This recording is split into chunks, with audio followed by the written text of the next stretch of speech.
I think Nintendo is missing a huge opportunity here to support the community to overcome the issues presented with COVID-19 and social distancing. This is a community-supported legal education channel. Find out how you can support our mission at the links in the description below.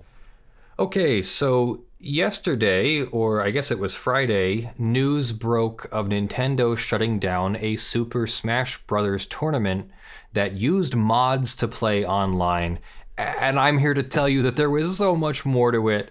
It's a oversimplification in that title. I mean, I agree you can only put so much in a title, but there's more to it than this. And The Verge says a Super Smash Bros. Tournament is canceling plans to move online amid the coronavirus pandemic. And then there's a link to the Big House on Twitter.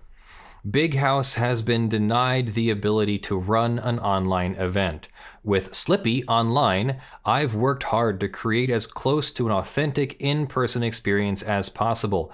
The Melee community has been clear in expressing their gratitude.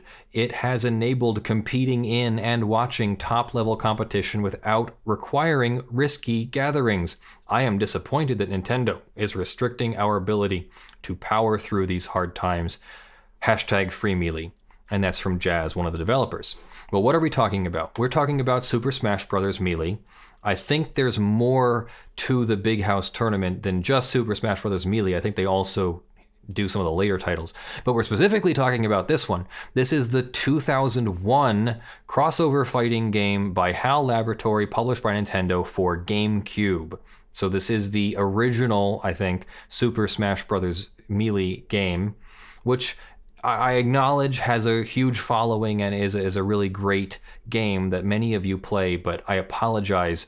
It has not been my thing. I've tried to get into it. It is just not my thing. Maybe it's just because I'm not good at it and I'm a sore loser. I don't know. But either way, Super Smash Bros. Melee can apparently be played online using Slippi. Now, somebody in the chat can correct me, but if I understand correctly, Super Smash Bros. Melee was not available online. Like, there's a multiplayer component, but I don't remember it ever being available online. Yeah, the word online does not appear in this article except for once, well, twice, with literally this issue that we're talking about right now. So Slippi was designed to allow Super Smash Bros. Melee from 2001 to be played online. And maybe if that's all it did, maybe it would be arguable or defensible that it's not copyright infringement and not illegal and not unauthorized. But remember, we do have more than just copyright here. We also have an end user license agreement. And without going into the end user license agreement, I'm going to assume that the end user license agreement does not allow you to do this either. But we're going to talk about copyright. So Slippi is experience the new netplay, rollback netcode, matchmaking, and more. Rollback enables ultra-smooth gameplay and cross-continental low-lag connections.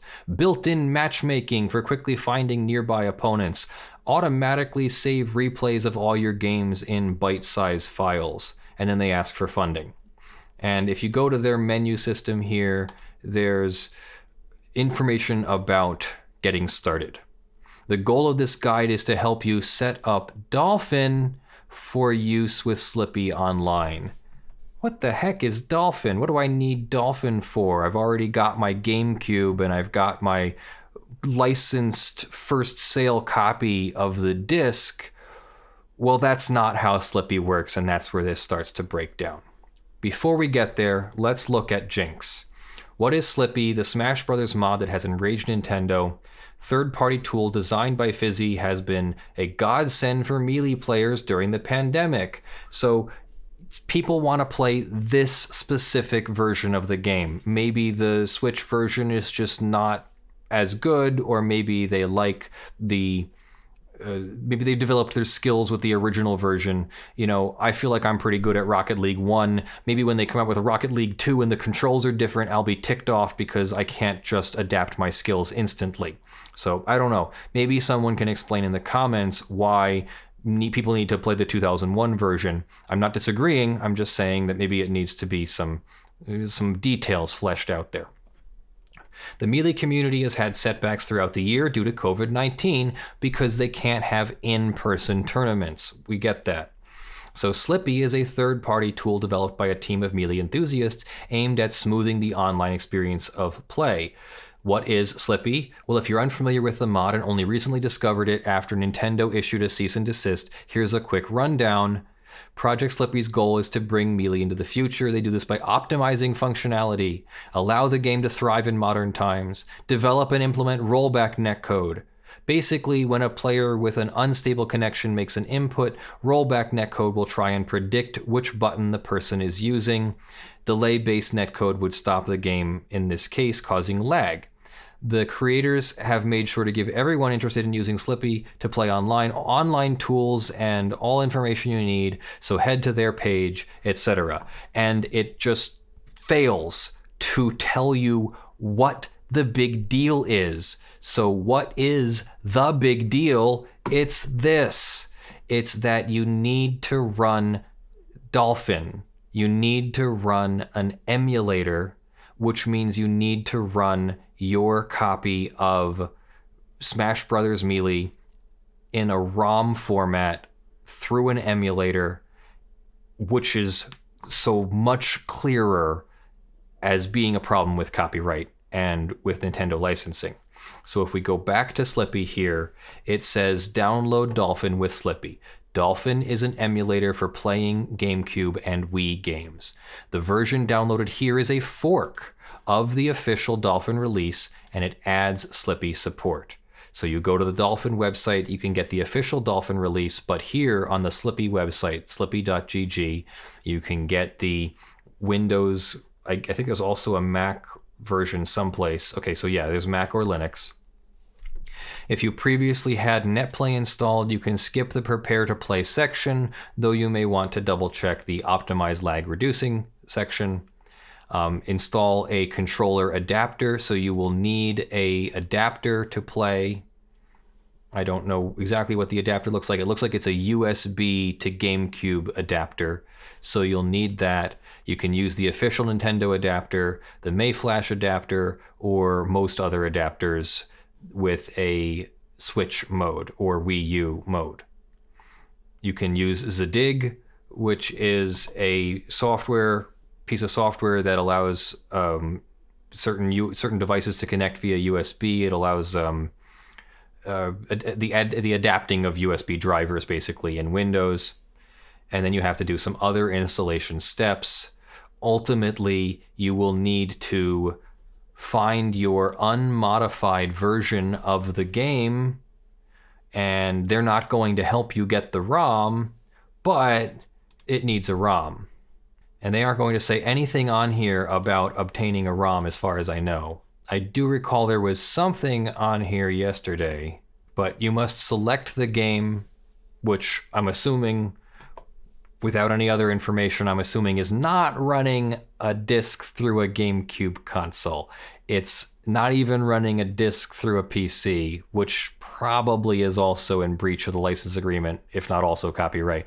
But the moment that you need to extract a ROM, and the moment that you start looking for that ROM online and getting it as a pirated copy, then it is probably copyright infringement, definitely outside the EULA. I'm not saying I like this. I'm not saying this is the way it should be done by Nintendo. I think Nintendo is missing a huge opportunity here to support the community to overcome the issues presented with COVID-19 and social distancing. Nintendo could probably release a version of Super Smash Bros. Melee that works online. Maybe they could work with Slippi to incorporate Slippi into a code-based or digital-based release that you could then play and would have all of the features and gameplay, all of the benefits of Slippi. And they could do this. Nintendo has this within their power. Maybe Slippi didn't try to work with Nintendo either, so it's kind of a two-way street.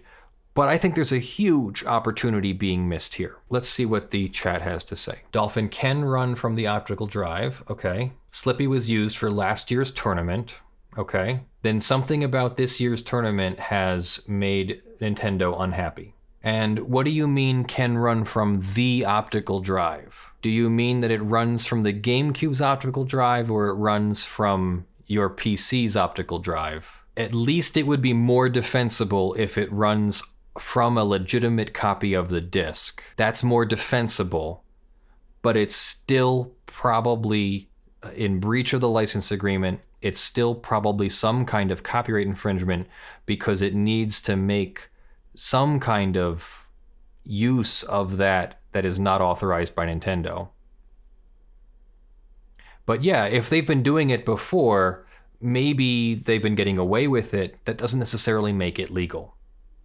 I'm not here to say that I wish that this was happening. I don't want this to be the case.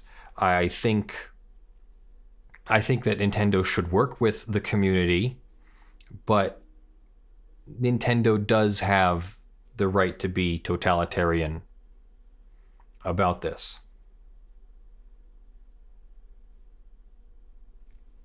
You do need a specific optical drive model to read GameCube discs.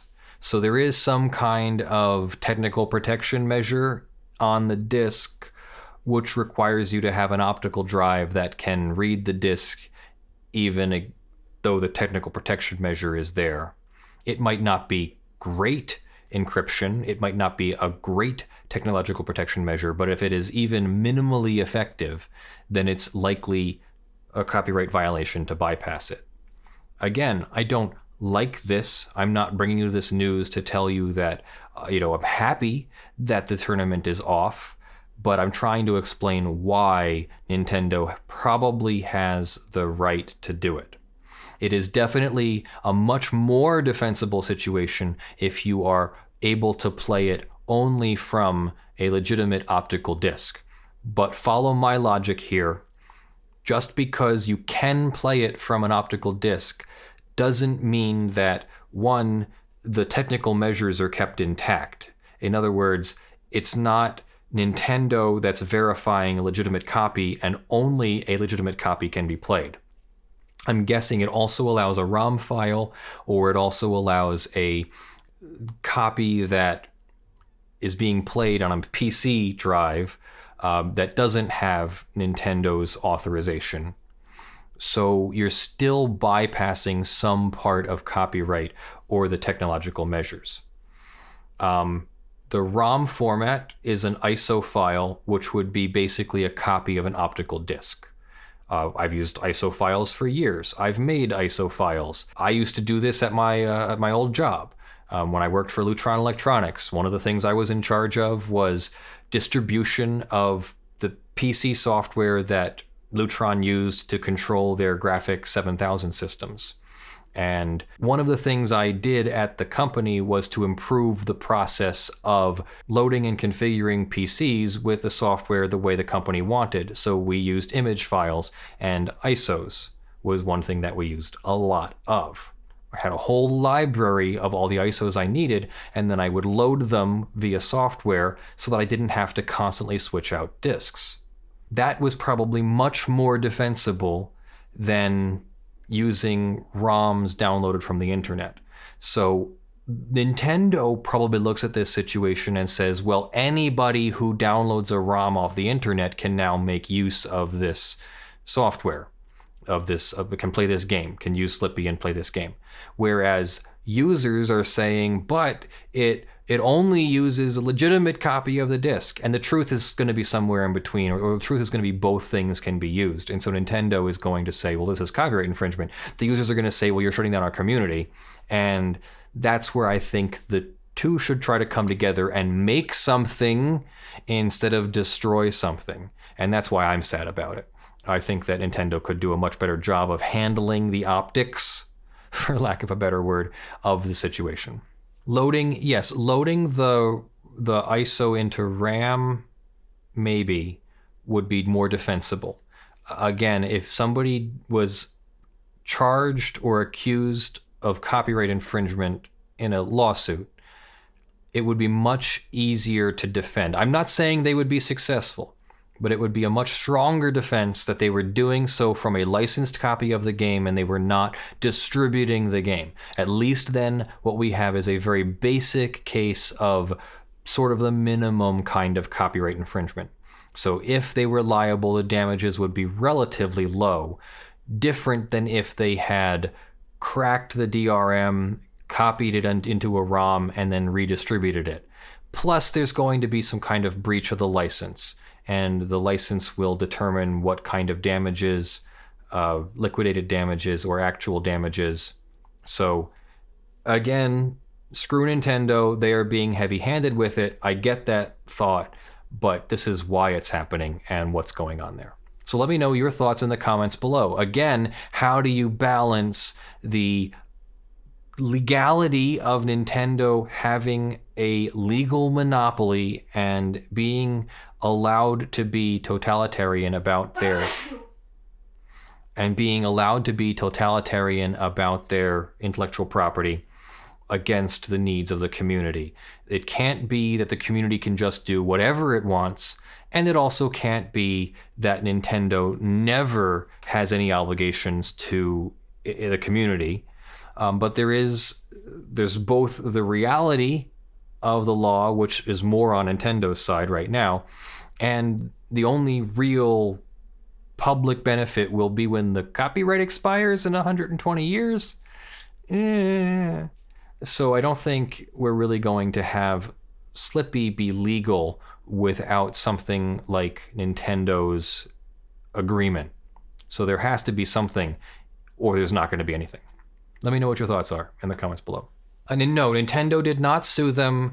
The tournament was canceled, or at least the use of it was denied by a cease and desist from Nintendo. So Slippi can't be used for the tournament. I think, according to this tweet, it is just canceled. Big House has been denied to run an online event. So they can run an in-person event, I guess, but they can't run an online event. Remember, we also went over in the summary of the 2 weeks ago stories, we went over how one of our viewers had a really good point that the end user license agreement prevents the commercial use of this software, of these games. So maybe that also affects live streaming. But let's think of an in-person tournament for some kind of, which would include some kind of commerce, or maybe doesn't. We can argue whether Big House is a for-profit event or a non-profit event or what it is there and how that affects a commercial use. But there's also likely a commercial use limitation in the end user license agreement, meaning that almost any one of these tournaments would have to be approved by Nintendo. Now, I understand that practically that doesn't always happen that way, and Nintendo doesn't always send cease and desist letters to everybody who runs a tournament. But it would be best if it was done in an authorized fashion. At least then the defense lawyers would be more comfortable with that. So it is what it is. Let me know your thoughts in the comments below. I wonder why Nintendo doesn't have a program that people can apply for these third-party programs, like a charity or something. Exactly. Nintendo should have some kind of program that allows either charities or even for-profit events to do something new rather than be stuck in the past. You know, it's a good game. People obviously like the game. It has a following. It's lasted for nearly 20 years. Why can't they figure out how to work with the community? It's a sad situation.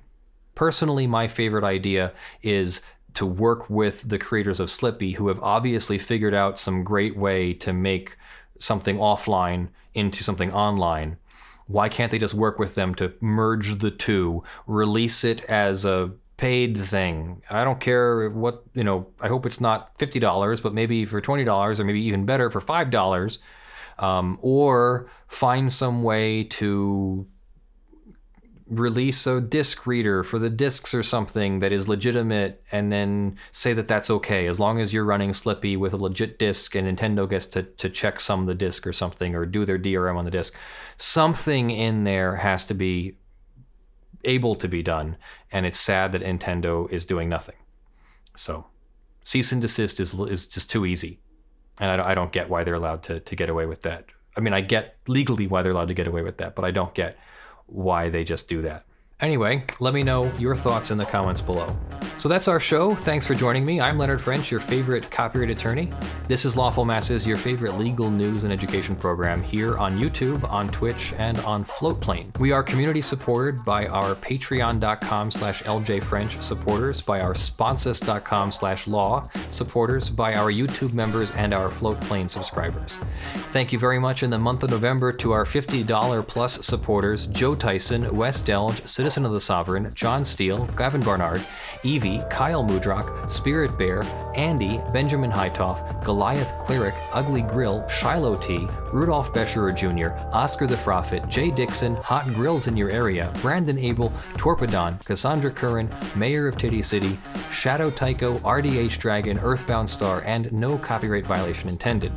The $5 plus supporters are scrolling on the LED panel behind me. All of you are crawling on the screen in front of me. I love you all. I will see you in the videos that drop. Bye.